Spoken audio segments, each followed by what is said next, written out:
From Hollywood, here's Mickey Rooney, Louis Stone, and Fay Holden in The Hardy Family.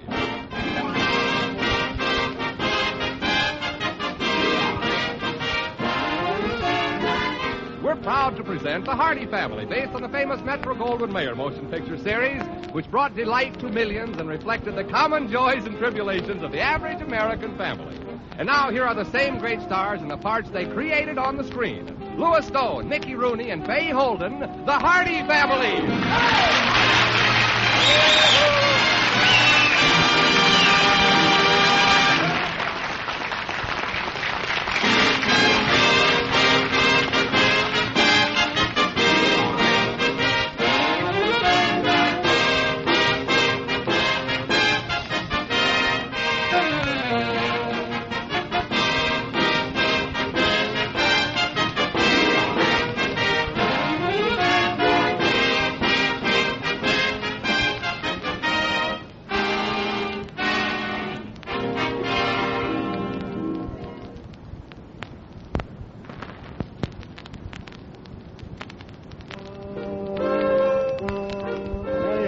I've heard people say they envy the professional man who works only 5 days a week and a Saturday and Sunday relax and enjoy his home. I've been a professional man all my life, and I've yet to experience a completely relaxed weekend at home. When a man has a wife as energetic as Mrs. Hardy, he should rest for 5 days and be prepared to work the weekend. James, I've been thinking. You work awfully hard in your court all week long. Yes, Emily, I work pretty hard. That's why I'm always happy to see a beautiful Saturday morning like this. But after you finish your breakfast, why don't you just settle down with a good book and just relax? Can't do that. Bill Harding's coming by for me in a few minutes. Wants me to look at a piece of property of his. Oh, dear. You know, you should take it easy when you have a chance. Well, just to please you. I'll take it easy all afternoon. No, you can't do that, dear. No, I wanted you to take me down to the railroad station to meet Mrs. Tulloh. I promised we'd meet her and take her home. Oh, I see. Well, I'll relax after that. And then you'll have to drive me to the market. And then I thought we might... Emily, I see what you meant when you said I should relax when I had the chance. Well, I wouldn't ask you, dear, except that Andy's gone for the day. Andrew out of the house this hour in the morning? Why, does he know it's Saturday? James, I'm worried about that boy. Yesterday he was just full of pep. And then last night he shut himself in his room and read all the evening. You know, Mrs. Jackson said her son had those high and low flashes of temperament just before he burst his appendix. I wouldn't worry about Andrew. When a boy stays alone in his room all night, it's more likely due to a burst romance. Well, if he doesn't slow down a little, he's going to burst something. Oh, by the way, I see that article I wrote here in the morning paper. Oh, did you write that article on canning peaches? No, Emily. The only peach I ever canned was that young widow I sent to jail for reckless driving. Oh, James, that's terrible. That's it. That's just a little joke, Emily, a little fun. I know, dear. It was terrible. Well, this article of mine on reckless driving, at the last meeting of the city council, it was decided that I should write it. Well, that's nice. I hope everybody reads it and benefits by it. Yes, it's intended primarily for those young fellows who drive hot rods around town at breakneck speed. I try to point out the dangers involved in these hopped-up conveyances, and I issue a plea asking the parents to speak to their children. Well, you know, James, Andy has a hot rod. Well, Andrew used to have a hot rod, Emily. His hot rod is more of a lukewarm rod now. Besides, he never did drive recklessly. No, he listened to your lectures, dear. Andy was always a good boy. Well, Emily, as a great man once said, there are no bad boys, only bad parents. That's why I'm asking the parents to do something about these hot rods. They've got to take the initiative, set the example. I think you're exactly right, James. And I don't intend to rest until I make every young driver in Carville safety-minded. Hot rods are a menace to our peaceful way of life. And every reckless hot rod driver will be dealt with very severely.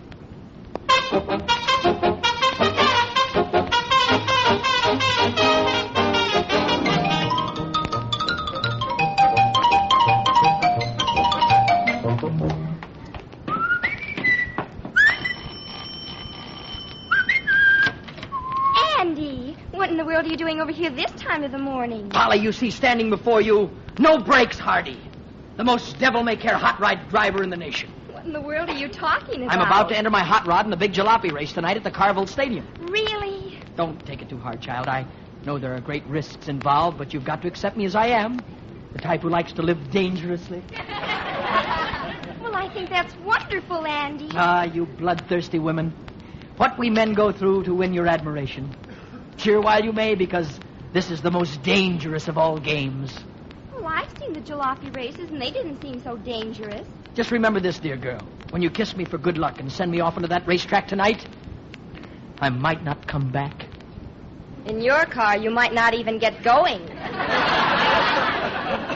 I'm glad to see you're not fighting this thing, Polly. Not at all. You've got to be modern about these things. Well, You mustn't resist it. I'm not resisting. Oh, for God's sakes, do something. You act like you don't care if we only have this one last moment together. Are your folks going to be at the races tonight? Gosh, no, I haven't even told them about this. You know how Dad feels about those hot rods. I certainly do. Dad just doesn't understand hot rods, and so I think it's just as well not to worry him, you know? You mean you're afraid to tell him? Don't be silly. Why, Yes, I am. I'll wait until after the race. When I come in first and win that $150, the folks will be really proud of me. And suppose you come in 20th? That's impossible, Polly. There's only 15 cars in a race. Well, I'll certainly be cheering for you to win tonight, Andy. Yeah, there's just one little thing that may prevent me, though. I need $25 for the entrance fee, and it has to be paid by 10 o'clock this morning. If I could only find someone to sponsor me. Costs an awful lot to be a hero, doesn't it? Well, I certainly don't want to be a cheap hero. Jim Miller offered to give me the 25, but he's out of town and won't be back until after dinner. I need the money right now. Besides, Jim drives a hard bargain. He wants 3/4 of my winnings. Well, why don't you borrow the money on your car so you can pay the entrance fee? Yeah? And then pay it back tonight when you get the money from Jim Miller. Polly, you might have an idea there.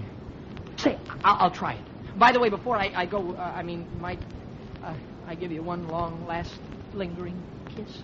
At this time of the morning? Right out here on the front porch? We've got to live one last mad moment.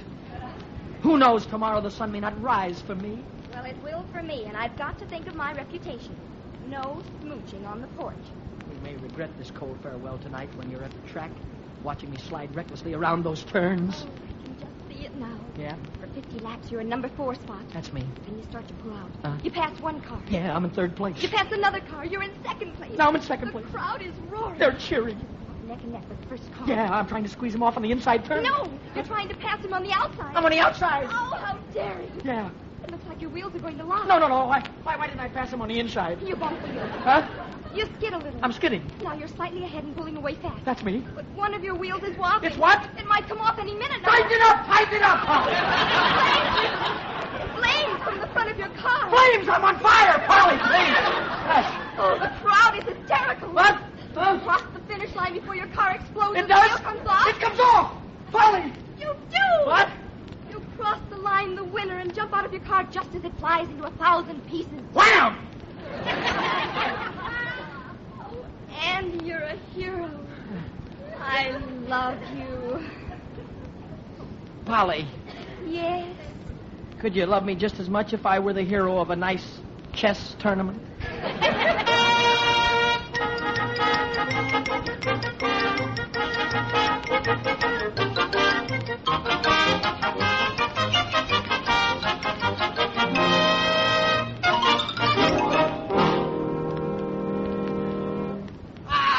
Good morning, Mr. Mason. Morning, Andy. Say, I hear you're entered in the big jalopy race tonight. Well, I plan to give the crowd a thrill, yes.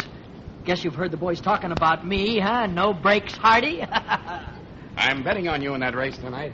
Mr. Mason, you're a used car dealer. You know my car, right? Sure, it'll walk away from the others. I was wondering if you'd like to sponsor me tonight in the race. Well, now that's quite an honor. I think I'd like it. Swell. You know, I'll paint your name in big letters on the side of the car, too. Well, what does the sponsor do? I make a speech or something? No. It's very simple. You just put up $25 by 10 o'clock this morning, and you're my sponsor. $25? That's right. Andy, I thought you wanted me to sponsor you, not Amos and Andy.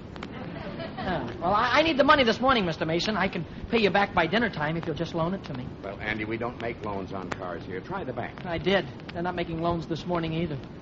I'm sorry, Andy. We've got a deal with the bank. We don't make loans, and they don't sell cars. Well, then buy my car.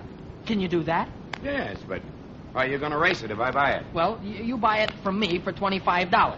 I'll get the money Jim Miller promised me at dinner time tonight and buy it back from you for $25. I'm operating on a pretty small margin of profit there, don't you think?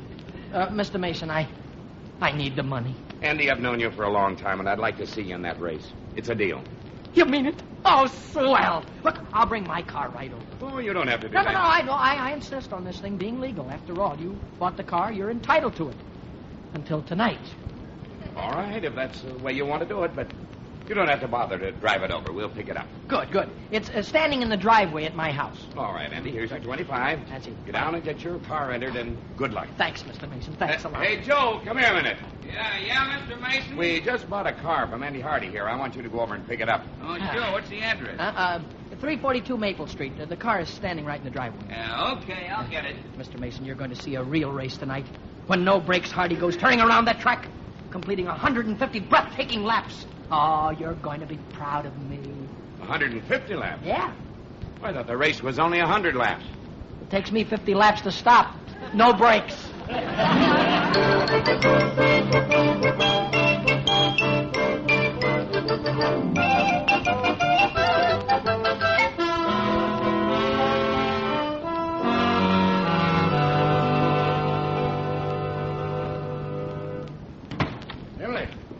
Emily, you home? Yes, right here, James. I just got in. I went over at Mrs. Gordon's all morning. Emily, our car's gone. I know, James. Andy says it's real gone. I mean, it's missing. Oh, on which cylinder? Oh, no, Emily. The car's disappeared. I parked it right in the driveway before I left this morning. Are you sure you didn't leave it in the garage? No. I left it in the driveway. Well, I suppose Andrews borrowed it again without my permission. I've spoken to him about that a dozen times. Now, don't get upset with Andy yet, James. You don't know that he took it. Well, what else could have happened to it? Andrews' car's still out there. Well, I don't think he'd take it without permission. Oh, Emily, it's pretty obvious. I don't mind Andrew borrowing the car any time, but I like to know when he's going to do it. I think you're unnecessarily disturbed. It probably isn't anything bad like that at all. And then what did happen to the car? Why, James, probably someone's just stolen it.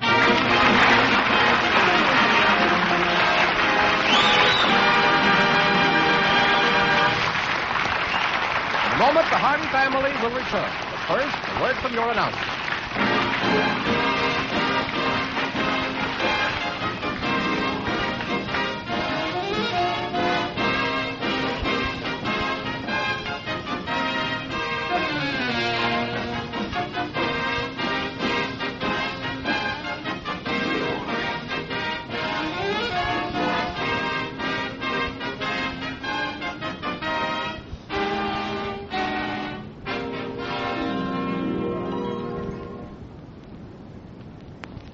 And now back to the Hardy family, starring Mickey Rooney, Louis Stone, and Fay Holden.